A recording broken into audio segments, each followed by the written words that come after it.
Honestly, based on how Game of Thrones ended, this is probably going to be much more refreshing to you. The House of Dragons Season 1 is finally finished, and we're kind of going to go and take a deep dive and see if it's worth even watching at all, considering how Game of Thrones ended. So, House of Dragon kind of takes place a long time before the events of Game of Thrones. It's basically a prequel. So, only revealing a little bit of how the first episode goes, it basically kind of goes where they're picking a new Iron Throne person they're gonna put. So they have the choice between Queen Rhaenys and King Viserys, or that's not their titles at the time.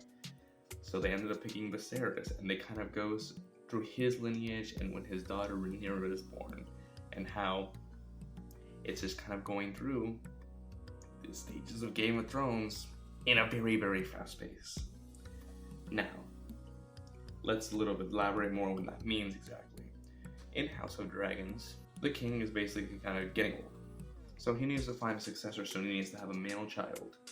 So he keeps pushing with his wife, they keep trying to have children, and they just keep trying to get a male. Oh, they have a daughter named Rhaenyra. Who can take it? Who can take it? But since she's a woman, she cannot take the Iron Throne based on the tradition. So, going through this, I feel like the problem with the series is that it kind of moves very fast. Like, years pass in between episodes, and it's just like, what happened? I understand that I guess they're not trying to make it as long as Game of Thrones was, but I feel like the attention to detail kind of gets missed. Yeah, they still have symbolism, yeah, they still have all these things that help make the show better, but it's just like, I was looking at these timelines from like episode 2 to 3, and it was like so much time had passed that nothing really happened, and nothing to talk about, and it kind of feels like every episode some unnecessary violence has to happen, and people just accept it like it's nothing. Like, I understand it's probably a Game of Thrones trope, but like, it's just like sometimes people would die, and it was just like, oh, let's just continue on with our day. Like, it was like not even shocking, and I'm just like, what?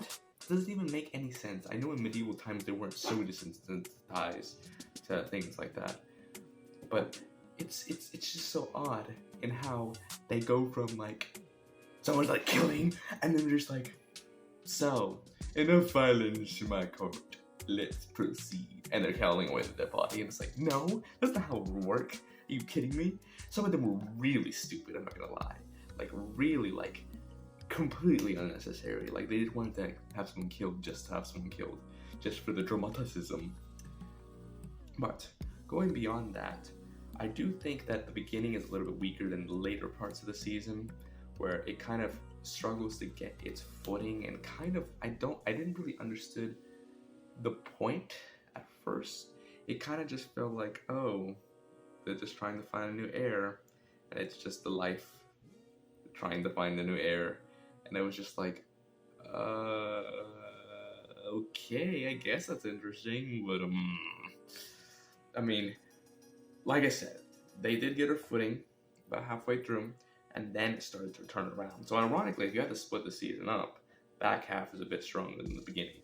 If we have to take a deeper dive into how the characters play out, honestly, the characters are acted out pretty well. Like, there aren't really any weak characters per se. Like, everyone is either strong or stronger, and not just in physical strength and how they're actually portrayed by the cast. So it was a good job in them for making this casting so well, because you kind of feel the characters. Of course, giving away the part where some of them ignore violence for no reason, that's bad. But the rest of it, the dramaticism, like, you can get to Rhaenyra and Alicent Hightower.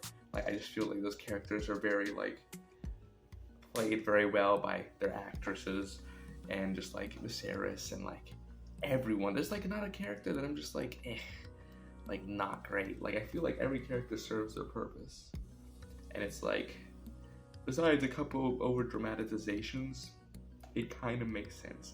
Also, please, can I address how much I hate the shits of like incest in this show? I guess the Game of Thrones is known for this, but I hate it every time.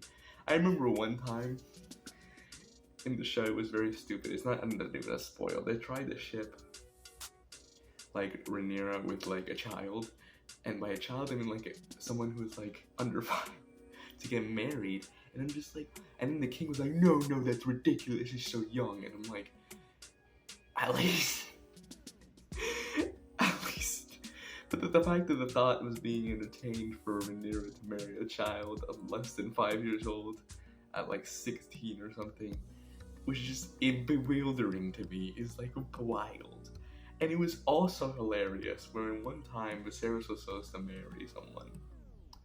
And she was very young, like 12 or something, I don't even know. And Viserys is like, I don't even know, 70? I don't even know the age, honestly, some old age, 60, whatever it is, 50, 60 to 50, whatever it is. And she's like, oh, she's so young. I don't even know her that well. I'm glad. Why is the first thing that comes into mind is that I don't know her that well? That's the reason you don't do. Not because she's 12. But either way, forgetting the I don't know, societal norms aside, I know this is the thing that they do in the Game of Thrones things, so it's whatever. Very uncomfy, and especially when they do it more in the future. I won't say the other parts just because it'll be more like, it'd be better if you watch it and find out. But what's the thing? If I had to give the whole season a rating overall, I do feel like it is a 7 out of 10, just because I feel like the beginning is too weak to compensate for how much stronger the end gets, but the end is also not strong enough to like pull the weight at the beginning. So this is one of those that you're gonna have to like, if you're a fan, obviously you might be from giggling from episode 1. But if you are not someone who's watched Game of Thrones, I feel like it'd be harder to get into, just because I don't feel like the first few episodes have enough pull to really hook you, and you really have to just be like deeper into the show to like get even a sense of hookness. Because like I finished the season and it was good, but it was just like I still don't feel like I'm like desperate to watch the next season. Like I feel like I'll watch it, yeah, I'll watch it. That's why it's a 7. But either way, if you want more TV show analysis and movie reviews, be sure to subscribe and comment what you think. What you think is the most uncomfy scene of the season, because it is uncomfy at points. And what's the stupidest scene of the season? Because there's some neat scenes that are just so unnecessarily stupid, and just like, why? They're just putting this to make chaos out of nothing. It's like no build up. It's lazy writing a little bit. But either way, I'll see you in the next one.